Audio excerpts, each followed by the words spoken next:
Hoje, o melhor e mais justo debate as potencialidades e dificuldades da relação entre mídia e política no Brasil.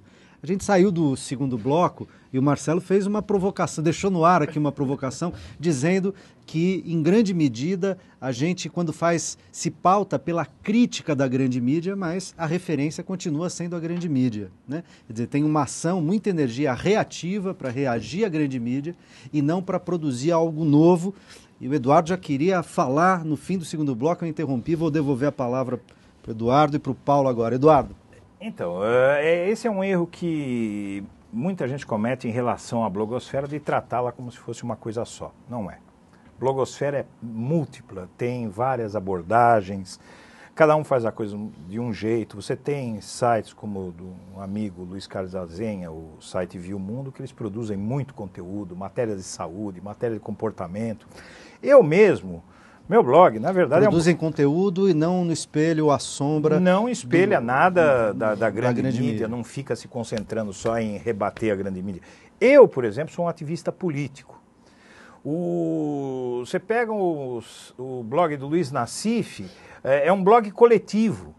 Todo mundo posta lá, você tem música, você tem entretenimento, você tem cultura, você tem política, tem de tudo. Então a blogosfera não é uma coisa só. Evidentemente que existe esse movimento pela democratização da comunicação, ele se baseia no seguinte: a Globo, a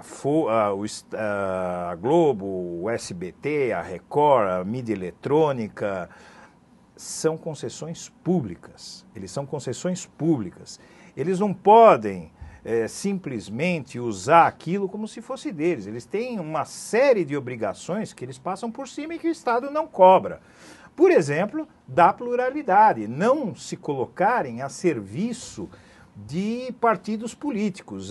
Eu disse aqui já que a mídia hoje toda no Brasil tem um viés político por uma corrente só de direita e hoje se concentrou num partido que encabeça tudo, que é o PSDB, que é um partido que controla a grande mídia ou é controlado pela grande mídia, sei lá, eles escolhem alguém da vez. Nunca se sabe se quem nasceu primeiro foi o ovo ou a galinha. Mas uma coisa que eu acho que precisa ficar clara, a blogosfera, seja progressista ou não progressista, ela é plural. Agora, você não pode deixar muitas vezes... sem denúncia.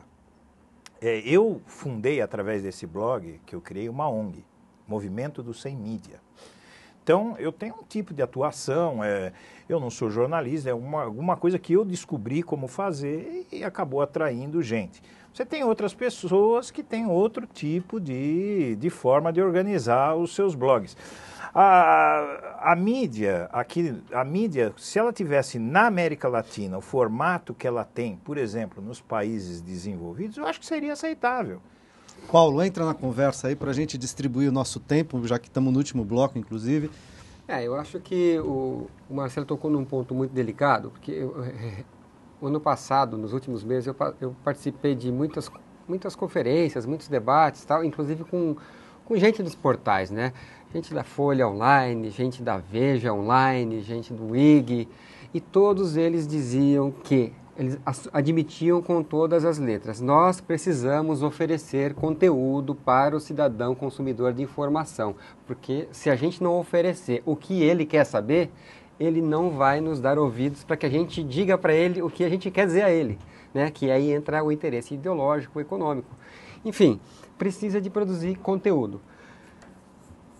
O que a gente faz quando quer fazer a TVT, quando quer fazer a Rádio Brasil Atual, quando quer fazer a Revista do Brasil? Quer produzir conteúdo, né? No início da Revista do Brasil tinha até uma coluna de mídia lá para todo mês dar um pau na mídia, né? Mas a revista é pequena, é fininha, né? Não tem muita pauta que fica ali na fila querendo entrar e a gente põe quando dá o pau na mídia. E precisa. Eu acho que o papel que os blogueiros fazem para fazer essa análise crítica, para fazer o contraponto, é essencial. Hoje é uma das coisas que ajuda a equilibrar o jogo aí, né? Mas a gente precisa produzir informação e a gente está descobrindo, com a revista, pequenininha, fininha e mensal, né? Longe uma da outra, que o povo gosta de informação de qualidade, que você não precisa apelar, né? Que você não precisa botar necessariamente uma mulher pelada na capa para que a pessoa consuma e goste da sua revista. Tem tucano que lê a revista, fala, eu gosto da sua revista, mas aquela matéria lá é ruim, né? Mas gostou. Então, tem matéria de consumo, tem matéria de comportamento, tem entrevista, tem debate cultural, tem viagem, tem várias coisas que o trabalhador quer saber e que ele não encontra nos outros veículos com essa abordagem, que é uma abordagem que procura estimular as pessoas a não serem consumistas, a pensar uma outra forma de organizar a sociedade, enfim, sem teorizar, claro, no dia a dia, né? E agora, a gente não parou para produzir esse conteúdo que o povo, o cidadão comum, quer ter, né? Temos que pensar em produzir comunicação de massa para disputar, né?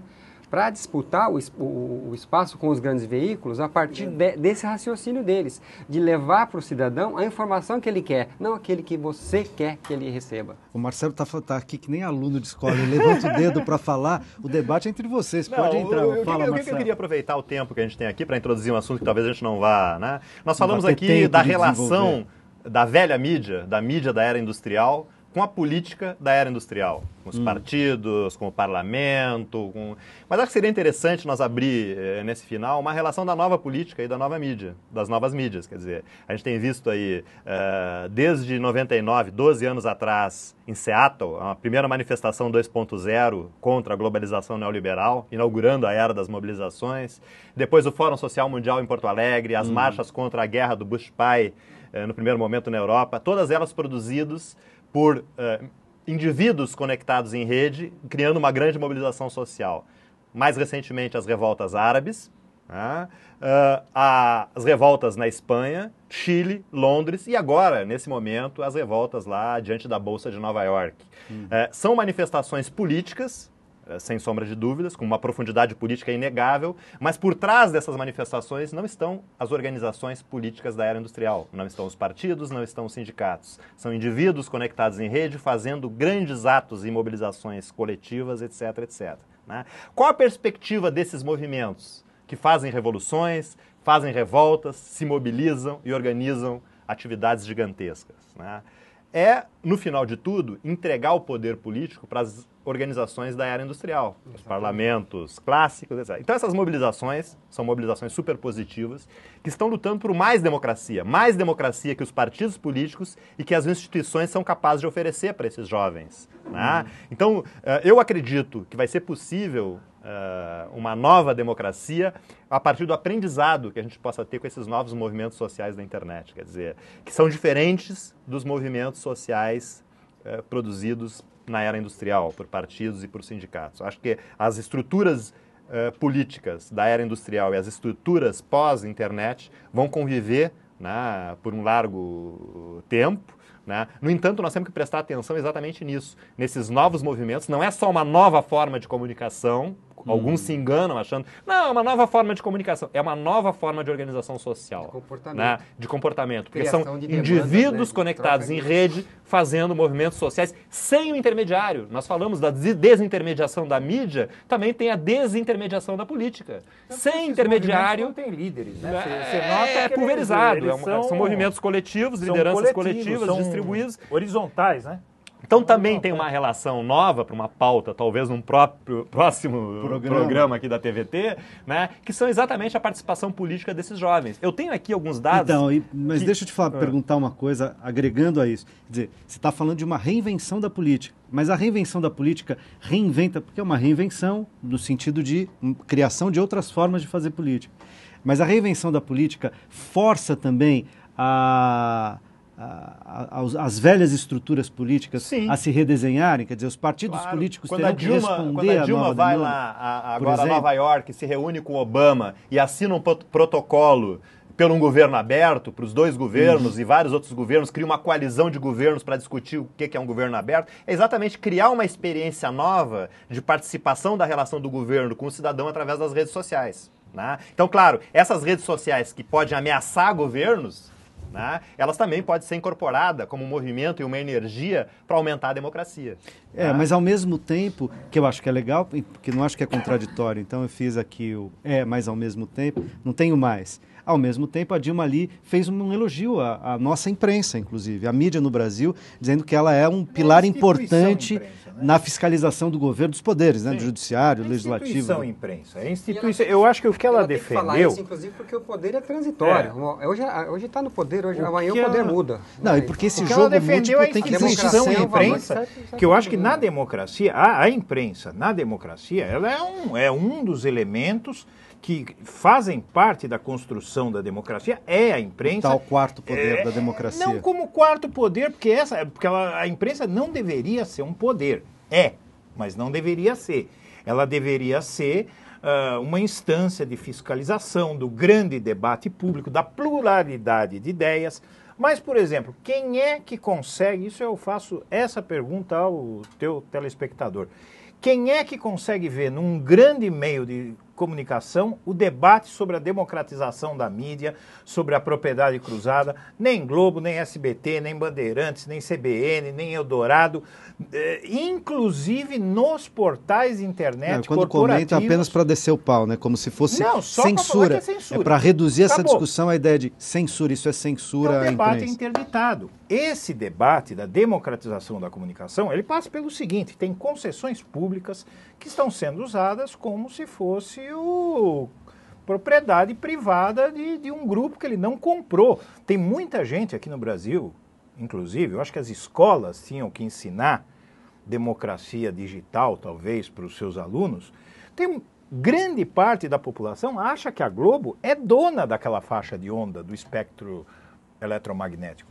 Eles acham que a Globo comprou aquilo ali, ela não sabe que é de todos. Essa é... Eu queria voltar àquele assunto que eu tinha colocado. Uma pesquisa recente, feita no Brasil, entrevistou 13 mil jovens de 18 a 24 anos. 13 mil? 3 mil jovens, 3 mil. uma pesquisa científica de jovens de 18 a 24 anos em 173 cidades do país.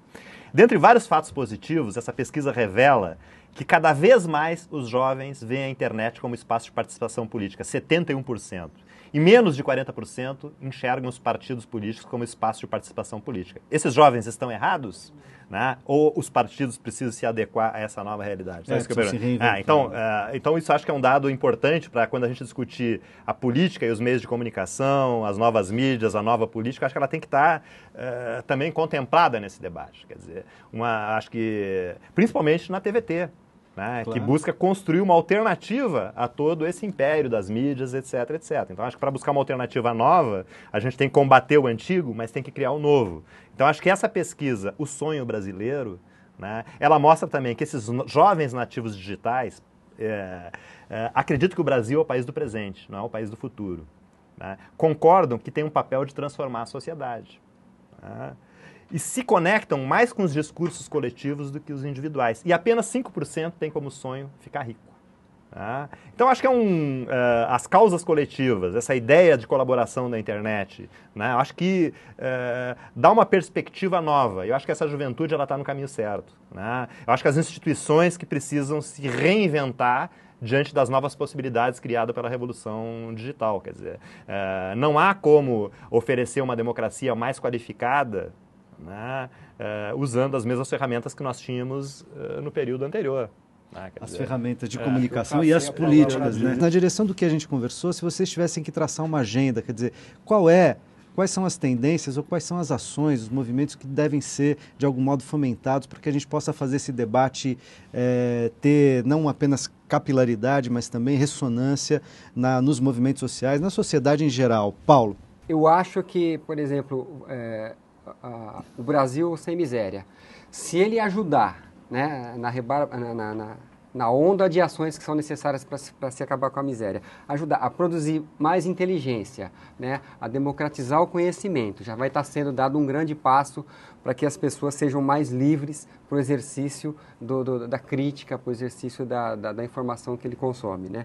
Então, do lado de cá, dos movimentos sociais, do movimento sindical, da esquerda, dos progressistas que se organizam, o nosso grande desafio é justamente esse, o de produzir informação de qualidade e alternativa à informação degradante. Olha, desafio para esse país é justamente em relação à comunicação que está acontecendo no mundo inteiro, em todos os países mais civilizados.